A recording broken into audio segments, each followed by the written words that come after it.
اللہ پاک خود کہتا ہے کہ میں ہر چیز پہ قادر نادر ہوں. جو جو اللہ پاک انسان کو عذاب سابق کاف کو ان کا جو ساکتا تھا، اور اللہ پاک نے یہ فرمایا کہ آپ ان کے بارے میں بحث نہ کریں کہ وہ کتنے تھے.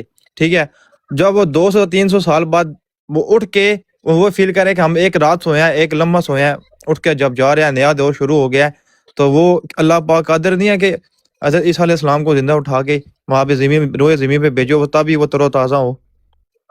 مہربانی. اچھا، اصحاب کہف کی اپنا مثال آپ لے کر آئے ہیں، اور آپ نے شروع میں اللہ کی قدرت کی بات اٹھائی تھی، تو میں نے آپ کو پھر اس کے اوپر نا ختم نبوت کے حوالے سے سوال کر کے آپ کو جواب دیا ہے. اب میں نے آپ کے سامنے بہت سارے اللہ تعالیٰ کے قوانین رکھے ہیں جو اللہ نے خود بنائے ہیں، جو اللہ نے انسانیت کے لیے بنائے ہیں کہ آپ نے زمین میں رہنا ہے، زمین میں مرو گے، یہیں سے میں تمہیں اٹھاؤں گا. پھر یہ فرمایا کہ تم آسمان پہ نہیں جا سکتے. یہ 7ویں پارے میں اللہ تعالیٰ فرماتا ہے کہ جو بھی آسمان میں اوپر جاتا جائے گا تو اوپر آکسیجن کم ہوتی جائے. سیم صاحب ذرا مائک میوٹ کریں. اللہ نے ایک قاعدہ یہ بنایا ہے کہ جو بھی آسمان میں اوپر چڑھتا چلا جائے گا تو اس کی آکسیجن کم ہوتی جائے گی، اور یہی اصول ہے. 8000 میٹر کے بعد نا ڈیتھ زون شروع ہو جاتا ہے. اگر آپ K2 کی پہاڑی کے اوپر جائیں نا تو آکسیجن 1/3 رہ جاتی ہے. یہ آپ چیک کر لیں. جیسے جیسے اور اوپر آپ آتے جاتے جائیں گے، جیسے 9000 میٹر ہو گیا، 9 کلومیٹر ہو گیا، تو آپ کی آکسیجن تقریباً 0 رہ جاتی ہے. صحیح ہے. یہ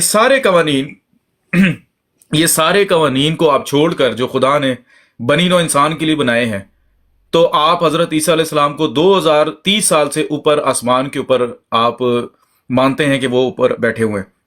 پھر میں نے ان کی عمر کا مسئلہ آپ کے سامنے رکھا. سورہ یاسین کی آپ کے سامنے آیت پیش کی جس میں اللہ فرماتا ہے کہ ہم جس کو لمبی عمر دیتے ہیں اس کو خلقت میں، اس کو جسم میں جسمانی طور پر کمزور کرتے چلے جاتے ہیں. تو اس کا بھی آپ نے مجھے کوئی خاطر خواہ جواب نہیں دیا. اب آپ نے اصحاب کہف کا آپ قصہ لے کر آئے ہیں جو کہ قرآن مجید کی جو کہ محکم آیت ہے اس کے خلاف ہے. اگر آپ کہتے ہیں کہ اصحاب کہف 300 سال تک غاروں میں رہے تو ان کے اوپر بھی وہی قاعدہ کلیہ اپلائی ہوگا جو کہ آپ حضرت عیسیٰ علیہ السلام کے اوپر اپلائی کروانا مجھ سے چاہ رہے ہیں. اور میں نے آپ کے سامنے کوئی اپنی بات نہیں کی. میں نے قرآن مجید کی سورہ یاسین کی آیت آپ کے سامنے پیش کی ہے. اللہ اس میں یہ فرما رہا ہے کہ وَمَن نُعَمِّرْهُ نُنَكِّسُ فِي الْخَلْقِ أَفَلَا تَعْقِلُونَ، کہ جس کو ہم لمبی عمر دیں گے اس کو خلقت میں کمزور کرتے چلے جائیں گے. اگر اصحاب کہف 300 سال تک غاروں میں سوتے رہے تو پہلی بات یہ ہے کہ ہمیں تجربہ اور مشاہدہ یہ بتاتا ہے کہ انسان کے لیے ضروری ہے کہ وہ کھانا کھائے. جیسے میں نے آپ کے سامنے سورۃ الاعراف کی آیت پیش کی کہ وَمَا جَعَلْنَاهُمْ جَسَدًا لَا يَأْكُلُونَ طَعَامًا، کہ ہم نے ان کو ایسا جسم نہیں دیا کہ وہ کھانا کھائے بغیر زندہ رہے. اگر کوئی شخص 12 گھنٹے سوتا ہے، اب دیکھیں انسان ہائبرنیٹ تو نہیں کرتا، وہ ریچھ ہے، وہ بیئر ہے جو ہائبرنیٹ کرتا ہے. یار ذرا نادر عالمگیر بھائی، کیا نام ہے بھائی کا، انسان ہائبرنیٹ تو نہیں کرتا. ہائبرنیٹ جو کرتا ہے نا وہ یا تو وہ مینڈک ہائبرنیٹ کرتے ہیں یا پھر دوسرے جانور جیسے ریچھ وغیرہ ہو گیا، پولر بیئر وغیرہ، وہ ہائبرنیٹ کرتے ہیں. انسان تو نہیں کرتا. جب انسان ہائبرنیٹ نہیں کرتا تو اس کا جو ہارٹ ریٹ ہے وہ ویسے ہی چلتا رہتا ہے، تھوڑا سا سلو ہو جاتا ہے لیکن ویسے ہی چلتا رہتا ہے. اس کا جو ڈائجسٹو سسٹم ہے وہ کام کرتا رہتا ہے. اگر وہ 8 گھنٹے نہ اٹھے یا 9-10 گھنٹے کے بعد نہ اٹھے تو وہ جسمانی طور پر کمزور ہوتا چلا جائے گا بھائی. کیونکہ انسان کے سونے کا مطلب یہ نہیں ہے کہ اس کا جو نظام انہضام ہے یا ڈائجسٹو سسٹم جو ہے وہ کام نہیں کر رہا. اسی لیے آپ نے دیکھا ہوگا جو لوگ سو کر اٹھتے ہیں نا وہ فوراً واش روم کی طرف جاتے ہیں کیونکہ ان کا ڈائجسٹو سسٹم کام کر رہا ہوتا ہے.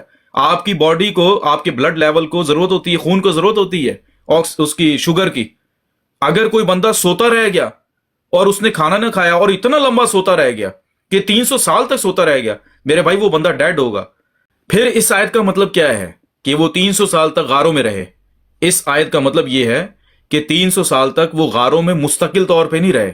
اگر کوئی بندہ 300 سال تک غاروں میں رہے گا اس کو بھائی کھانے کی ضرورت ہے. اگر تو وہ انسان ہے، اگر آپ اس کو انسان کی نوع سے، اس کی جنس سے نکال کر اگر آپ ایسی جنس میں لے جا رہے ہو جس کو کھانے کی حاجت ہی نہیں ہے، جو کہ اللہ نے بیان ہی نہیں کی جنس، تو پھر آپ ٹھیک ہے. لیکن اگر آپ اس کو انسان مانتے ہیں تو پھر انسانوں پر واجب ہے کہ وہ کھانا کھائیں، اور کھانے کے بغیر وہ زندہ نہیں رہ سکتے. 300 سال تک جو اصحاب کہف کا سورہ کہف کے اندر ذکر ملتا ہے وہ 300 سال تک غاروں میں رہے. تو وہ غاروں میں رہے اس کا مطلب وہ یہ ہے، آپ پڑھ کر دیکھیں نا کہ وہ بیسیکلی وہ 300 سالوں میں ٹوٹل 9 سال ان کا جو مدت ہے غاروں کے اندر وہ بنتا ہے.